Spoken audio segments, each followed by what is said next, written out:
दूर एक घंच जंगल गोटे माँ चढ़ई तार छोट छोट दुईटी छुआ सह एक भंगा घरे रहुथिला। सेमाने बहुत गरीब थिले।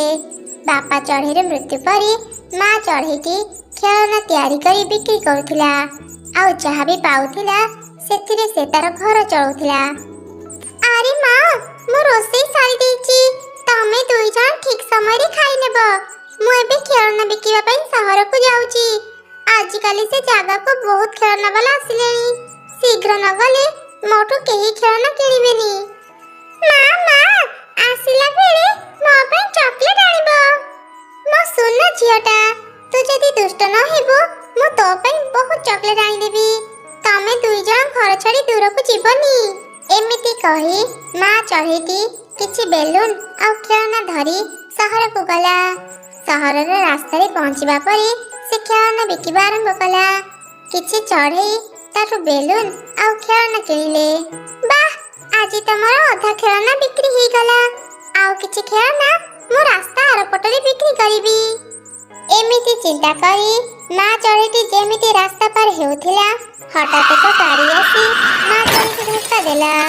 सेही दुर्घटना रे माँ चढ़ईर मृत्यु ही गला। जंगलर किछि चढ़ई माँ चढ़ईर मृतदेह को ता घरे पहुंचाई देले। माँ र मृत्यु देखि तार दुई छुआ बहुत कांदिले। माँ ए सब कोन हेई गला, तो बिना आमे एबे बंचिबो केमिति? माँ को हरे तार दुई छुआ बहुत कांदिले। तापरे सेमाने तांका माँ र अंतिम संस्कार करिदेले। किछि दिन बीती गला। घरे रोजगार करिबा पई केही नथिले।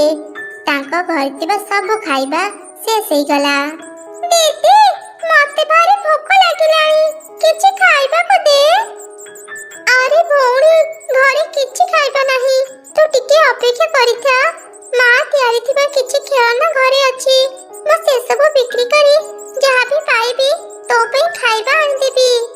से दिन परठारु बड़ चढ़ई छुआटी ता माँ भई घर घर बुली खेलना आ बेलून बिक्री कला। एमिति से आउ तार भौणीर खाइबा जोगाड़ कला। एहिपरि बेस किछि दिन बीती गला। दिने सकाळे वर्षा उठिथिला। बड़ चढ़ई छुआटी ता भौणी को कहिला, अरे भौणी लागुछि किछि समय रे वर्षा हेबो, तू बाहर को जिबनी, घरे थिबो। ठीक अछि दीदी म बाहर को जिबनी, हेले तो शीघ्र घर को फेरिबो। तापरे बड़ चढ़ई छुआ चढ़ई मानक पाखक जाई बेलून आ खेलना बिक्री कला।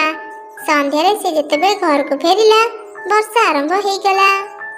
ए वर्षा देखि लागुछि आहुरी 2-3 दिन वर्षा लागि रहिबो। हमर तो भंगा घर, शीघ्र घर मरामती न कले कोन हेबो किए कहि परिबो। राती हेबा परे दुई चढ़ई छुआ सोई पड़िले। घर मरामती केमिति करिबो भाबी भाबी बड़ चढ़ई छुआटी सोई पारु नथिला। घर मरामती पई बहुत टंका लागिबो, हेले मो पाखरे तो टंकाटिए भी नाही। मु एते गुडे टंका केमिति जोगाड़ करिबी? अरे हां मां कहूथिला काऊ आंटी तार बहुत भलो सांग। मु काली ताका पाखो को जाई किछि टंका धार मागी देखे। शीघ्र घर मरामती न कले आम घर केते बेले भी भांगी जिवो। एमिति चिंता करी चढ़ई छुआ सोई पड़िला। परदिन सकाळे से भिजी भिजी काऊ पाखो गला। आउ ताकू कहिला, काऊ आंटी आम घरर बहुत जगह भांगी जाईची। घर मरामती करिबा पई म पाखरे भी टंका नाही। मते किछि टंका धार देइथा, पछरी मु तमर सब टंका सुझी देबी। सामान्य केतटा खेलना बिक्री करी तो निज पई तो खाइबा जोगाड़ करि पारुनु, टंका धार नेले तो सुझिबो केमिति? तते धार देबा माने टंका को पानी रे पकेइबा। मु तते टंका धार देई परिबिनी, जा चली जाठू। एमिति कुहनी काऊ आंटी, मते विश्वास करो मु जेते बेले टंका पाइबी तमर सब टंका सुझी देबी। तुमे टंका धार न देले आम घर ही वर्षा रे भांगी जिवो। आमे दुई भौणी मरि जिवो। तामे दुई भौणी मल की बंचिला, सेतरे मोर कोन जाय आसे। जा चली जा म सामनारू, नहले मु तते म घर धक्का दे बाहर करि देबी। काऊर एपरी कथा सुनी मन दुखरे चढ़ई छुआ सेठु चली आसिला। से जंगलर अन्य चढ़ई मानक भी टंका धार मागिला, हेले केही भी ତାକୁ ଟଙ୍କା ଧାର ଦେଲେ ନାହିଁ। ଶେଷରେ ଚଢ଼େଇ ଛୁଆ ନିରାଶ ହେଇ ଘରକୁ ଫେରି ଆସିଲା। 3 ଦିନ ଧରି ଲଗାତାର ପ୍ରବଳ ବର୍ଷା ହେଲା। ବର୍ଷା ଯୋଗୁଁ ବଡ଼ ଚଢ଼େଇ ଛୁଆ ବାହାରକୁ ଖେଳନା ବିକିବା ପାଇଁ ଯାଇପାରିଲାନି। ଘରେ ବି ବିଶେଷ କିଛି ଖାଇବା ନଥିଲା। ଏତେ ବର୍ଷା ଯୋଗୁଁ ଜଙ୍ଗଲରେ ବନ୍ୟା ଆସିଲା। ଚଢ଼େଇ ଛୁଆଙ୍କ ଘର ବହୁତ ତଳେ ଥିବା ଯୋଗୁଁ ତାଙ୍କ ଘରେ ପାଣି ପଶିଗଲା। ବାହାରେ ବର୍ଷା, ଏପଟେ ଘର ଭିତରେ ଏତେ ପାଣି। ଆମେ ଦୁଇ ଭଉଣୀ କୁଆଡେ ଯିବୁ? କୋଉଠି ରହିବୁ? ହେ ଭଗବାନ, ଦୟାକରି ଏବେ ବର୍ଷା ଛାଡି ଯାଉ। ଦିଦି, ମତେ ଭାରି ଥଣ୍ଡା ଲାଗୁଛି। ଭାରି ଭୋକ ବି ଲାଗିଲାଣି। କିଛି ଖାଇବାକୁ ଦେ, ନହେଲେ ମୁଁ ଭୋକରେ ମରିଯିବି। ଆରେ ଭଉଣୀ, ତୁ ତ ଦେଖୁଛୁ ବାହାରେ କେତେ ବର୍ଷା। 3-4 ଦିନ ହେଲାଣି ମୁଁ କାମକୁ ଯାଇନି। ତୋ ପାଇଁ ଖାଇବା କୋଉଠୁ ଆଣିବି? 2 ଦିନ ଭୋକରେ ରହିବା ଯୋଗୁଁ ସାନ ଚଢ଼େଇ ଛୁଆଟି ଦୁର୍ବଳ ହେଇଯାଇଥିଲା। ସେ ପାଣିରେ ପଡ଼ିଗଲା। ଏମିତି ଦେଖି ବଡ଼ ଚଢ଼େଇ ଛୁଆଟି ତା ଭଉଣୀକୁ ପିଠିରେ ଉଠେଇ ନେଲା। ତାପରେ ସାହାଯ୍ୟ ପାଇଁ ସେ ତାଙ୍କ ପାଖ ପଡ଼ୋଶୀ ପାରା ଘରକୁ ଗଲା ଆଉ କହିଲା, ପାରା ଆଣ୍ଟି, ଦୟାକରି ଟିକେ କବାଟ ଖୋଲ। ଆମେ ଦୁଇ ଭଉଣୀ ବହୁତ ବିପଦରେ ପଡ଼ିଛୁ। ଏହି ବର୍ଷା ଯୋଗୁଁ ଆମ ଘରେ ପାଣି ପଶି ଯାଇଛି। ଆମକୁ ଟିକେ ତୁମ ଘରେ ଆଶ୍ରୟ ଦିଅ। ଏଇ ଭୀଷଣ ବର୍ଷା ଯୋଗୁଁ ସମସ୍ତେ ଚିନ୍ତାରେ ଅଛନ୍ତି। ଆମ ଘରେ ଟିକେ ବି ଜାଗା ନାହିଁ। ତମ ଦୁଇ ଭଉଣୀଙ୍କ ପାଇଁ ଯଦି ଆମ ଘର ଭାଙ୍ଗିଯାଏ, ଆମେ କୋଉଠି ରହିବୁ? ଯାଅ ଯାଅ, ଆଉ କୋଉଠି ରହିବେ ଯାଅ। ପାରା ଆଣ୍ଟି, ଆଶ୍ରୟ ନଦେଲ ନାହିଁ, ମୋ ଭଉଣୀ ପାଇଁ କିଛି ଖାଇବା ଦେଇଥାଅ।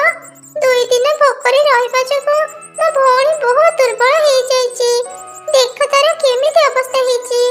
ଅଳ୍ପ ହେଲେ ବି କିଛି ଖାଇବା ଦିଅ। এই ବର୍ଷା ଯୋଗୁଁ କେହି ବି ଖାଇବା ପାଉନାହାନ୍ତି। ତତେ ମୁଁ କୋଉଠୁ ଖାଇବା ଦେବି?